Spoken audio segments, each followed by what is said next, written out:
अस्सलामुअलैकुम वरहमतुल्लाहि वबरकातुहू। उम्मीद है आप सब खैरियत से होंगे। आज जो हमारा सबक है वो है मद्दोलीन के बारे में। किसके बारे में? मद्दोलीन के बारे में। इसको हरूफे मद्दा भी कहा जाता है। मद्दोलीन मतलब मद और लीन के बारे में। ठीक है, लीन का हम आगे जाके पढ़ेंगे। ठीक है, इसमें सिर्फ मद के बारे में है। अब आपने समझना क्या है, जब आपने हरूफे मद्दा को कुरान पाक में पढ़ना है तो उसको किस तरीके से पढ़ना है। जैसा कि पिछली तख्ती में मैंने आपको खड़ी हरकत के बारे में बताया था। आज हमारा सबक है, हमारा लेसन जो है वो है मद्दोलीन के बारे में है, तो उसको आप अच्छे से समझें। ठीक है, चलें हम अब अपना सबक स्टार्ट करते हैं। अब आप देखें कि अगर अलिफ मद्दा, ये अलिफ और ये मद्दा, अलिफ मद्दा से पहले वाले हरफ के ऊपर अगर ज़बर है तो हम उसको एक अलिफ के बराबर लंबा करेंगे। कितना लंबा करेंगे? एक अलिफ के बराबर।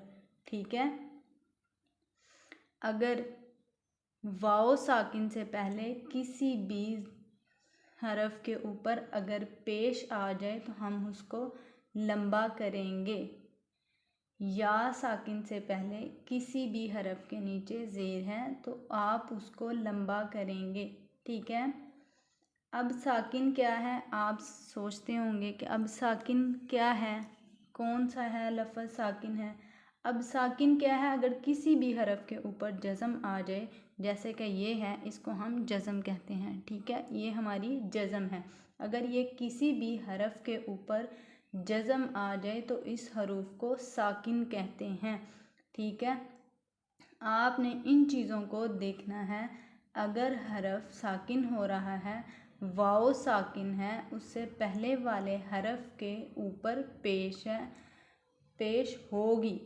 ठीक है, अगर वाओ साकिन से पहले वाले हरफ के ऊपर पेश होगी तो आप उस हरफ को लंबा करेंगे। ठीक है, या साकिन से पहले वाले हरफ के नीचे ज़ेर होगी तो आप उसको लंबा करेंगे।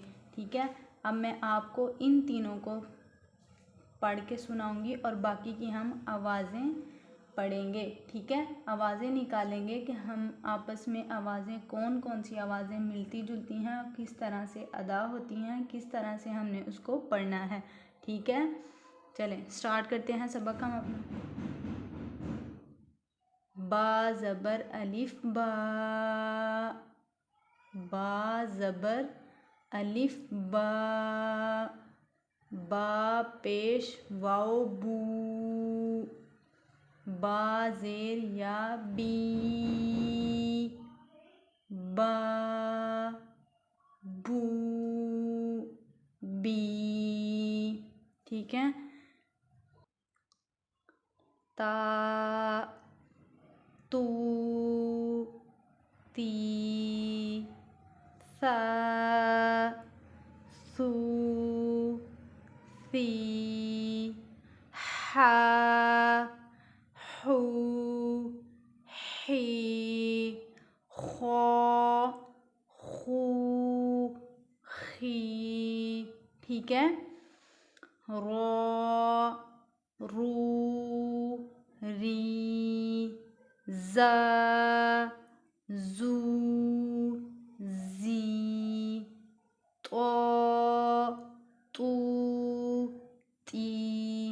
अब त्वा और ता में फ़र्क है। ठीक है, ता को हम नरमी से पढ़ेंगे और त्वा को हम मोटा करके पढ़ेंगे। ठीक है, ता को हम किस तरह पढ़ेंगे? नरमी से, और त्वा को हम मोटा करके पढ़ेंगे। ठीक है, अब ज़्वा और ज़ा में फ़र्क है।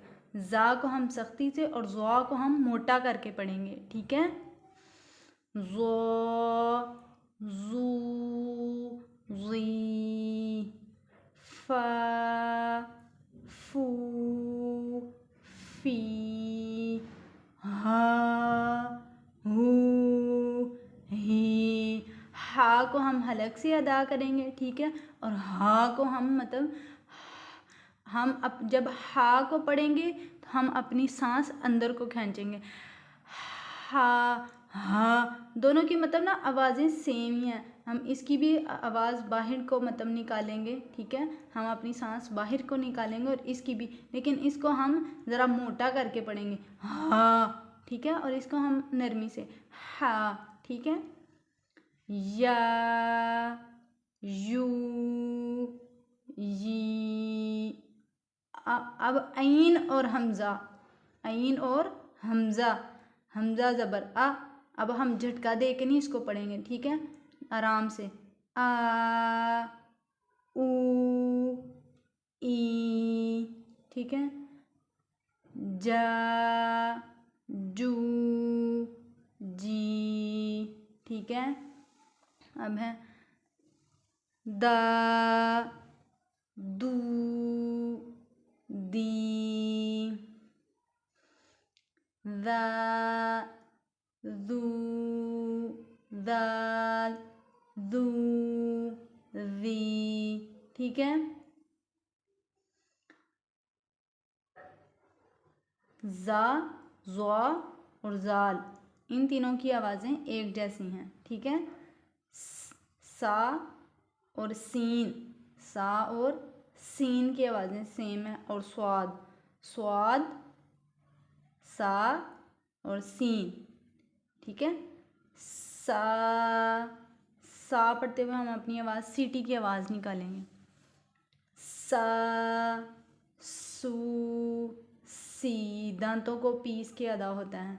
सा, सू, सी, शा, शू, शी, स्वा, सू, सुई, ज़्वा, ज़्वाद, ज़्वा, ठीक है। ज़्वाद, ज़्वा और ज़ा, ये तीनों की आवाज़ें सेम हैं, ठीक है।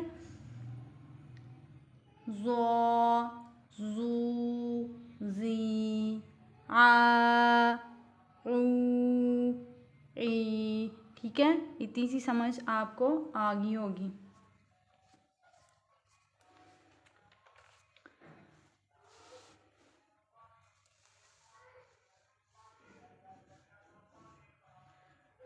अब है गो, गू, गी, ठीक है।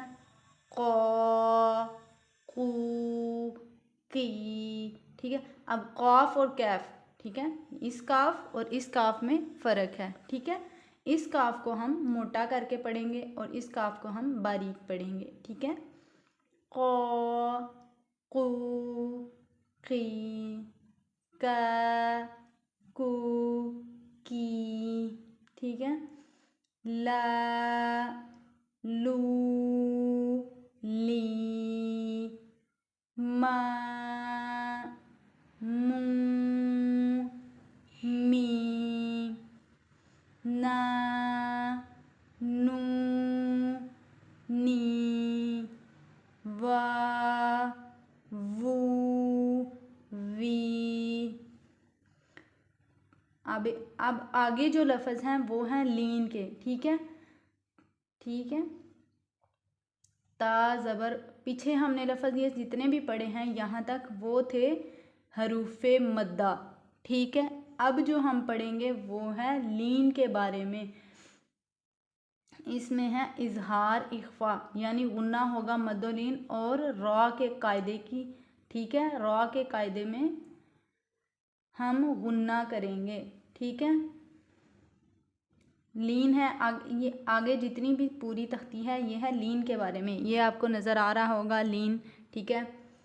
ता ज़बर वाओ तऊ, ता ज़बर या तई, तऊ, तई, ठीक है।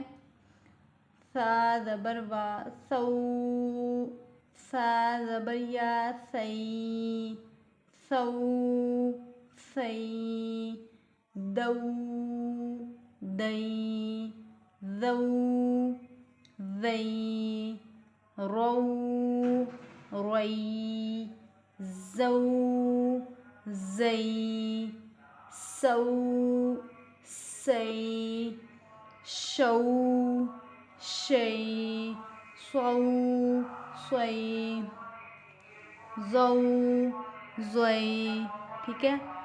तौ तोई, ज़ौ ज़्वई। अब ज़्वाद और ज़्वा देखो सेम लफ्ज़ आ रहे हैं, ज़्वाद और ज़ा में बस थोड़ा सा फ़र्क है, ठीक है।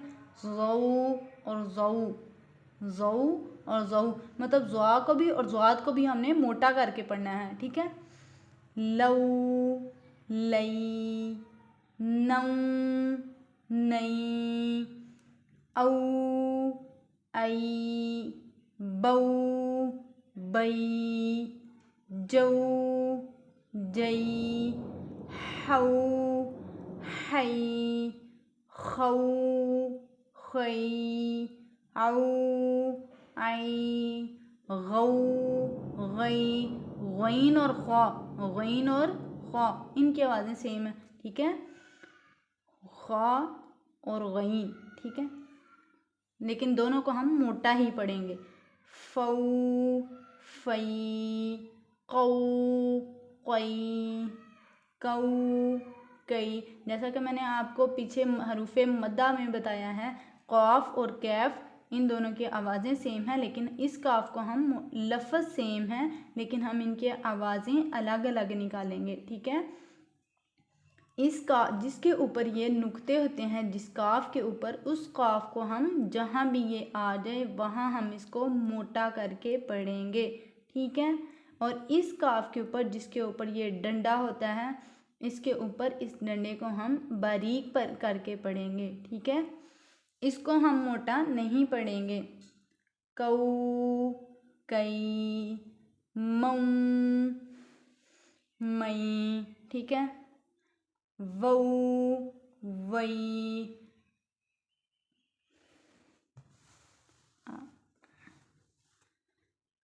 हौ हई, यौ यई, ठीक है। आपको उम्मीद है आपको अच्छे से इसकी समझ आई होगी, अच्छे से आपने इसकी प्रैक्टिस करनी है, ठीक है। जिस आपको अगर समझ नहीं आ रही इसकी, तो आप इसको बार बार वीडियो को देखें, आप इसकी बार बार इसकी प्रैक्टिस करें ताकि आपका तलफ़ुज़ ठीक हो जाए और आपको कुरान पाक पढ़ने में कोई मुश्किल पेश ना आए, ठीक है। आगे अगली तख्ती में हम पढ़ेंगे खड़ी ज़बर, खड़ी ज़ेर, उल्टा पेश और मदोलीन और तनवीन, यानी सारे कायदे इसमें मौजूद हैं। फिर अगली तख्ती में कल हम इंशाल्लाह सारे कानून इसमें हम पढ़ेंगे, ठीक है। अब मेरी वीडियोस को जल्दी से सब्सक्राइब करें, लाइक करें, कमेंट करें, शेयर करें, ठीक है, और सब्सक्राइब करना मत भूलिएगा। अस्सलामु अलैकुम वरहमतुल्लाहि वबरकातुहू।